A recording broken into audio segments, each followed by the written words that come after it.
Au sortir de 2 victoires à l'extérieur à Nancy puis à Pau, les Toulousains veulent se montrer performants au stadium, là où ils avaient laissé filer des points lors de la première journée face à Ajaccio avec un nul de but partout. Ce soir, c'est l'autre formation corse qui est en visite, le Sporting Club de Bastia, qui n'a disputé que 2 matchs jusqu'alors en raison des reports liés au Covid. Les hommes de Mathieu Chabert ont fait 2 nuls sur le score de 1 partout, dont le dernier en date en milieu de semaine face à Nancy.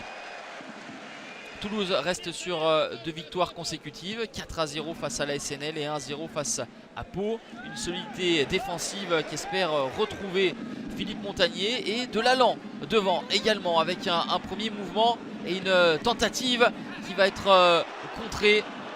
Finalement c'est capté en 2 temps par Vincenzini.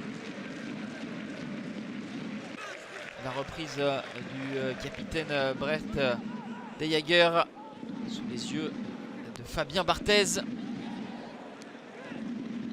Brecht De Jager de nouveau dans les bons coups avec un ballon dans la surface de réparation et une main de la défense bastiaise. Monsieur Gauthier désigne le point de pénalty. C'est Branco Van Den Boomen qui en force trompe Thomas Vincenzini qui avait pourtant choisi le bon côté. Ça fait 1-0 pour le TFC après 23 minutes de jeu. Premier but de la saison pour le Néerlandais qui en avait inscrit 5 lors de l'exercice précédent.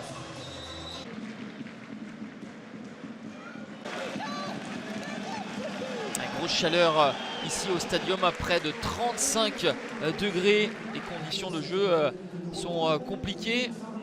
Amin Adli, le meilleur joueur de Ligue 2 BKT la saison dernière, est en tribune, puni pour l'instant par son club. Le jeune Toulousain refuse de prolonger et de regarder de plus près les offres d'autres clubs qui lui ont été proposés. La seconde période avec des Toulousains qui essayent de faire le break et cette tête qui sauve Thomas Vincenzini. Beau mouvement du TFC. La tête de l'anglais Rhys Haley méritait meilleur sort, mais Thomas Vincenzini est sauvé par sa barre transversale.